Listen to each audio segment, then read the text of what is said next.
Selamat siang saudara sekalian, apa kabar semuanya? Sehat-sehat kan? Nah, saudaraku jangan lupa like, komen, dan subscribe, dan juga tinggalkan notifikasi ya teman-teman. Tuhan berkati. Strategis untuk mencuri, dan itu harus memiliki rencana dulu. Ya, semua hal, entah itu buruk dan baik, semua itu pasti ada rencana yang harus diawali. Ya, namun sangat penting dalam kehidupan kita sebagai orang Kristen. Ya, ini yang selalu kita harus ingat dan pegang betul, bahwa setiap rencana kita, setiap kehidupan dalam rumah tangga, entah pekerjaan dan lain sebagainya, selalu didasarkan dengan firman Tuhan, atau didasarkan dengan kehendak Tuhan. Ya, atau di sini ada yang tidak punya rencana selama hidupnya? Saya pikir tidak ada. Semua pasti ada, entah itu kecil apapun. Kecuali kalau orang yang sudah meninggal, itu tidak punya rencana lagi, karena sudah mengakhiri hidup di dunia ini. Ya, dan apa yang dia lakukan di bumi ini, yang setelah kematiannya itu yang akan dia hasilkan dari perbuatan itu. Ya, maka malam hari ini ada dua ciri-ciri kehidupan manusia. Yang pertama adalah ciri-ciri orang yang tidak mengandalkan Tuhan, yaitu apapun rencana atau konsep hidup ke depan tanpa keterlibatan Tuhan. Ya, kita akan baca kembali di dalam Yakobus pasal yang keempat ayat yang ke-13 tadi. Saya akan bacakan. Jadi sekarang hai kamu yang berkata, hari ini atau besok kami akan berangkat ke kota Anu, dan di sana akan kami Berdagang, akan tinggal setahun dan berdagang serta mendapat untung. Nah, di sini ada kalimat kata kami, ya. Di sini dia mengarah kepada sekelompok orang, atau mungkin dirinya atau seseorang, ya.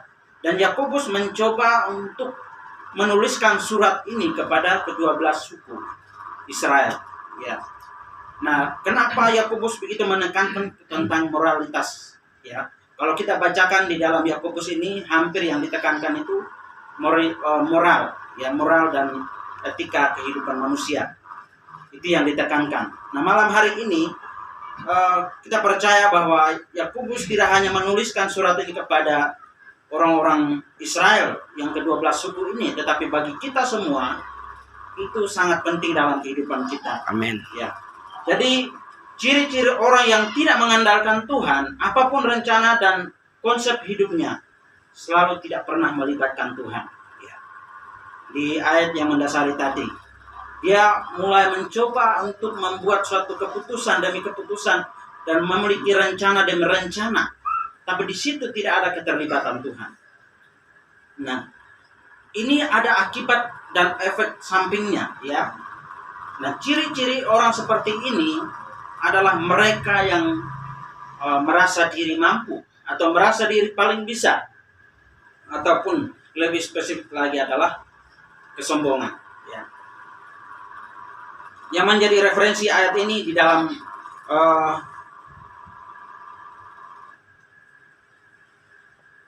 Matius pasal yang ke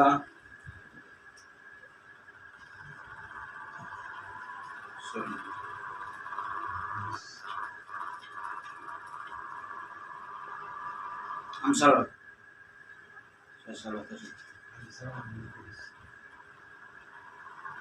Amsal pasal yang ke-27 ayat yang ke-1, ya. Ini ayat referensi dari Yakobus pasal 13 sampai 14 ini.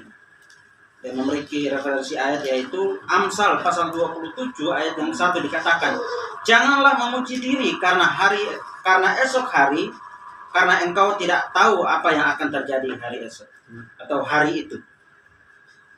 Dia tidak tahu apa yang akan terjadi besok, tetapi memiliki rencana yang luar biasa, punya konsep hidup yang luar biasa. Besok saya akan menjual, bahkan besok saya akan membuat rumah yang mewah, ataupun hal apa saja. Nah, ini orang-orang yang tidak mengenal Tuhan pasti luar biasa punya rencana, apalagi dalam bisnis, ya. Mereka akan memikirkan bagaimana cara supaya bisnis mereka itu menguntungkan, ya, menguntungkan dalam bisnis mereka, ya. Bahkan juga orang-orang yang jahat, ya, seperti yang tadi saya katakan bahwa orang yang ingin membunuh dia juga harus punya rencana. Contoh yang sangat spesifik adalah di dalam tokoh Alkitab, yaitu imam-imam dan para ahli. Ketika mereka mau ingin membunuh Yesus, mereka punya rencana yang strategis yang memang harus matang. Nah, sampai mereka berhasil. Tapi ini adalah rencana kejahatan. Ya, rencana kejahatan otomatis tidak ada keterlibatan Tuhan. Tapi yang di situ yang terlibat adalah kuasa gelap, kuasa iblis. Ya, mereka merencanakan segala sesuatu yang jahat. Pastinya di situ adalah mereka merencanakan bersama dengan iblis. Iblis punya sifat adalah menghancurkan, membunuh, membinasakan, mencuri, membunuh, dan membinasakan. Itu karakter daripada kuasa iblis. Ya. Oleh sebab itu, mari kita senantiasa memiliki ciri-ciri orang yang selalu mengandalkan Tuhan. Ketika kita mau mengandalkan Tuhan, apapun rencana sekecil, kita selalu melibatkan Tuhan. Yes. Artinya bahwa segala sesuatu yang kita lakukan tanpa campur tangan Tuhan, kita merasa tidak mampu. Nah, disitulah kita akan mau berserah kepada Tuhan. Dan apapun yang kita konsepkan untuk ke depan, tetap kita menyerahkan kepada kehendaknya. Ya. Jadi ciri-ciri orang yang seperti ini adalah, saya katakan, merasa diri paling bisa, merasa diri paling mampu, tidak mau membutuhkan bantuan siapapun, ya. Dan merasa dia memiliki semuanya, tapi dia lupa bahwa semua yang bisa dia lakukan adalah karena Tuhan. Tuhan masih memberi kekuatan, ya. Tuhan masih memberi kesehatan, kemampuan. Kesehatan dengan kekuatan yang dia miliki, dia bisa bekerja sana sini, ya. Dengan kesehatan, dia masih bisa beraktivitas sampai kapanpun, ya. Bahkan punya pengetahuan, dia bisa memikirkan, oh saya bisa lakukan ini. Dia mengkonsepkan dengan secara sistematis. Semua itu dari Tuhan, tapi dia tidak pernah berpikir sampai di situ. Nah, dia memikirkan bahwa apa yang bisa dia lakukan itu karena dirinya sendiri. Nah, ini adalah bagian daripada produk iblis yang bekerja di dalam kehidupan mereka. Ya. Dan sedikit pun tidak pernah melibatkan Tuhan dalam perencanaan hidupnya. Nah, ini yang perlu kita waspadai dalam kehidupan kita, apapun sekecil, ya, masa depan, bahkan dalam pelayan dan segala sesuatu, kita pentingnya untuk melibatkan Tuhan.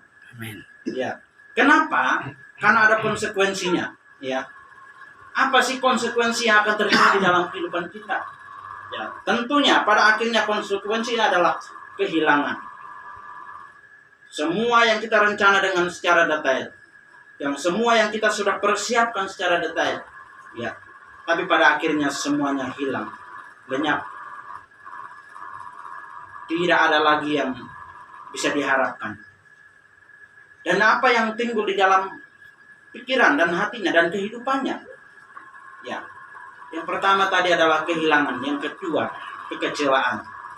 Dia kecewa dengan keadaan, dia kecewa dengan semua yang terlibat, ya. Bahkan dia kecewa dengan dirinya sendiri, kecewa dengan hidupnya, bahkan dia kecewa dengan keadaan yang dia alami. Kenapa bisa terjadi seperti ini?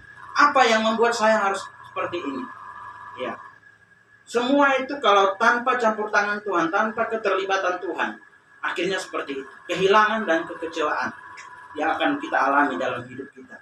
Maka inilah sangat penting bahwa kita sebagai orang Kristen, orang percaya, orang yang takut akan Tuhan, merasa diri paling